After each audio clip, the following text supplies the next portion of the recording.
Je reviens sur l'astrologie, l'astroroscopie, et je voudrais signaler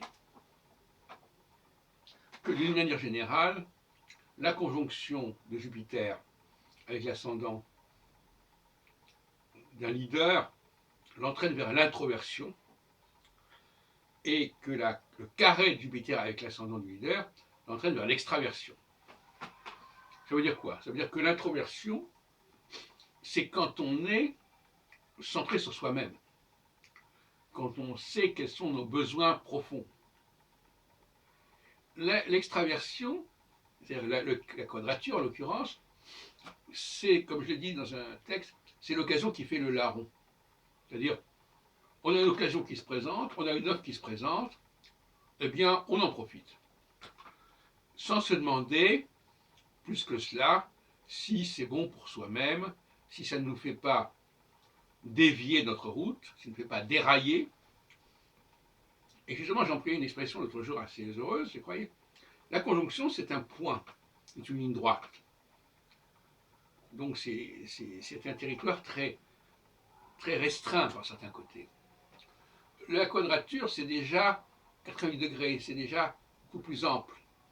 Et donc il y a une sorte d'ampleur du champ de conscience qui est celle qui est propre à l'extraversion, qui est propre à la dépendance de ce qui peut nous être proposé par l'autre, alors que la conjonction, c'est ce que je propose à moi-même, ce qui vient de moi-même. C'est extrêmement différent. Ce qui est intéressant, c'est de montrer que l'astropsychologie est défectueuse à ce niveau-là, déficiente même. C'est-à-dire qu'elle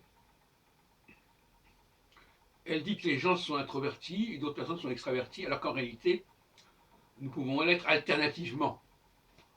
Je viens d'ailleurs de mon ami Guy Leclerc, de Bruxelles, je crois, qui avait fait des statistiques sur les personnages introvertis et extravertis.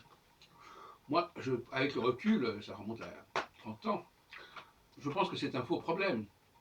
On ne peut pas avoir une astropsychologie qui ne soit pas liée à une cyclicité. Donc décrire un comportement dans une phase A d'une personne ne va pas nous éclairer sur le comportement en phase B. Donc il ne va pas nous expliquer comment l'individu peut changer de comportement, changer d'aptitude, changer d'optique selon les périodes. Et donc l'astrologie, le débat sur la prévision astrologique, il est mal posé. On ne peut pas faire de la psychologie astrologique sans une dimension cyclique, c'est-à-dire sans avoir un outil prévisionnel.